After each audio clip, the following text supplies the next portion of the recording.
What's up, everyone? It's your boy Scott. Welcome to the Scott Report, and today we're here to talk about Bungou Stray Dogs Season 3, Episode 1. I don't know, maybe I just had too much going on with that intro, but welcome back, Bungou Stray Dogs, and welcome back episode reviews to the Scott Report, because it feels good to be back doing this. It feels like it's 2016 again, actually doing episodic reviews for a series, and especially with Bungou Stray Dogs, which was one of the first things I reviewed because I really got rolling in spring of 2016 when this season started off, and this is so hype. I love this series, and I know I could be covering better things, like Fruit Baskets or Demon Slayer, Kimetsu no Yaiba, but Bungou Stray Dogs has a part in my heart, and somebody has to represent the hype, because even though this is such a great series, it's done by Bones, it's still kind of under the radar, and I want to bring as much attention as I can. And it's just going to be a fun ride. Somebody got to hold the torch for Bungou Stray Dogs, so who better to do it than your boy? You see that, guys? Look how hype Bungou Stray Dogs is. It got alarms going off in a thunderstorm. But anyway, just like Season 2, Season 3 of Bungou Stray Dogs is starting off, or Episode 26, whichever one you want to call it. We're getting a flashback once again. This time, it's focusing on Dazai and my boy, Chuki. I should have worn the Chuki shirt for this episode because he might end up being one of my favorite characters in all anime. I mean, he's just so cool. He kicks just like how I did when I was in martial arts. And they're going to their teenage years. This is back when Dazai and Chuki were both 15 years old. In fact, that's the name of it. It's called, based off of a light novel once again, called Dazai and Chuki, 15 years old. So this is probably where we're going to stay for maybe 3 or 4 episodes. Last time when we got the backstory with Dazai and Odasaku and, Port Mafia and what have you, that was how long we stayed there before. Maybe we'll stay there that long again before we actually get into the season and kick off the events that's going to go on this time. Hopefully we'll see Dasto soon. Maybe he'll show up in this. But, maybe it will be some type of link to Dead Apple, since it was a part in that movie that was canon that's going to take us to this. We did see a little hint of that I'll get to in a second. But this is adapting the first meeting of Dazai, Chuki, the origin of Double Black, and I am all for that. There was a character in this episode by the name of Rondo, and I don't know if he shows up later or if he's going to be a big part in this when we do move ahead to the future and get out of this origin story. He does look like he is in the same, sect or same group that Dasto or Fyodor, wherever we're going to call him once it comes around to him being in this one and his ability and everything. But it's pretty interesting. I don't know if this guy's an anime only character. I don't know if he's original or if he was actually in these light novels. And as far as the material going for Bungou Stray Dogs Season 3, I'm just going to look at this season as me being an anime only once again, because it's been well over a year since I read the manga. So experiencing this is going to be completely new to me, because honestly, I don't remember what happened. I just remember little bits and pieces, but not enough to know when something's gonna come or to be hyped for it. I'm just gonna be experiencing it just like you guys.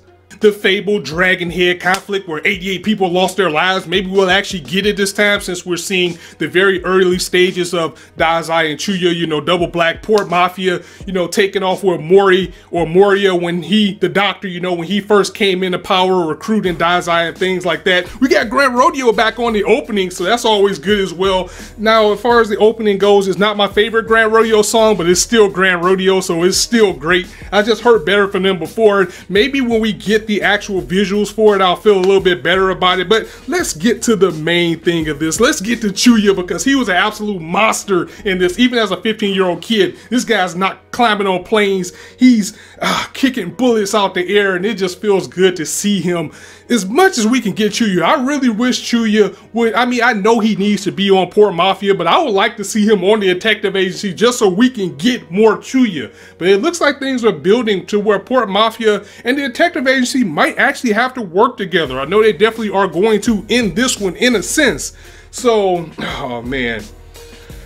I'm just looking forward to seeing Chuki go in, because the little fight that we got with him, that's just a taste. That's just a taste of what Chuki is capable of. And this is a young Chuki too, and we're seeing more things than we ever seen with him in the series, because now he's more calm, he's more contained.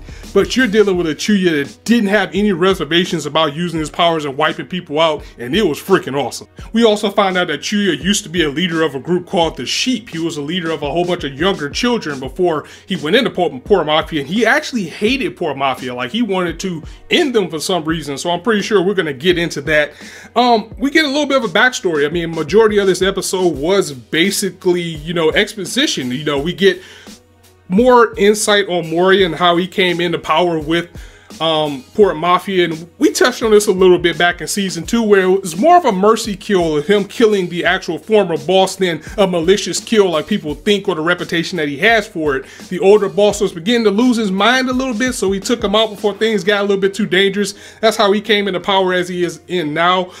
We also see that, you know, he didn't really have evil intentions. We see how he recruited Dazai, and you can see just by the little bits in this episode how much Mori actually appreciates Dazai, how he really he cares about him being his apprentice, and how he wants him to come to be and can see the type of person that Dazai is. And this touches on the thing with Akutagawa a little bit too, and how you can see where the resentment comes from and his need to be better than Dazai. Because let's just be frank here, but if you're comparing Dazai to Akutagawa and the type of person that Dazai is, besides, you know, his fascination with wanting to kill himself, Akutagawa just isn't going to meet that standard, and we're beginning to see the seeds of how that was sown, and how Mori was probably looking at Akutagawa like, you're nothing like this guy. You know, the person that was before you, he was like freaking awesome, and you, well, we got some work to do. So we're beginning to see the seeds of how that came to be as well.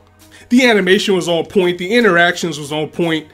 You know, the characters and everything. It's Bungo Stray Dogs. It's through season 3 now, so everything that you love about this season was just better coming into this first episode. You know, Bones is going to be Bones. They're always going to go in. Of course, it still has the, you know, the Bungo Stray Dogs type of animation where someone's really far away, where they don't bother like to animate in like the rest of their facial features. It'll just be like they're here in a blank space. It was things like that, but when they really did focus in on the characters and the little bit of action that we did get and things like that, it was outstanding. I mean, I'm surprised that this wasn't an OVA, because at this point, I think the only person who got an OVA was Kunakina. You know, his story got an OVA, but it looks like the season 2 and now season 3 started off with some double black, or, you know, Dazai past OVA, things that probably could have been OVAs because they're side stories, being adapted into the series before we go all in. It also makes me question how long we're going to get. We're probably only going to get 12 episodes again, but you know, they split corded before, and that's something I have a little bit of a nag about with Bungo Stray Dogs, because, you know, back when it was coming out, they told us it was going to be 24 episodes, and they split it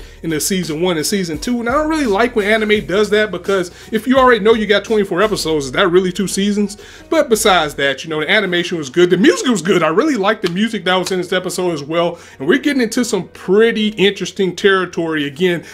I see this at least being 3 episodes. I think last time when we had the backstory, it was 4 or 5 episodes. So this is probably going to be 3 or 4 as well. Dazai sent to actually investigate Chuya about Mori, to actually find him and recruit him to find the former boss, who for some reason is back alive.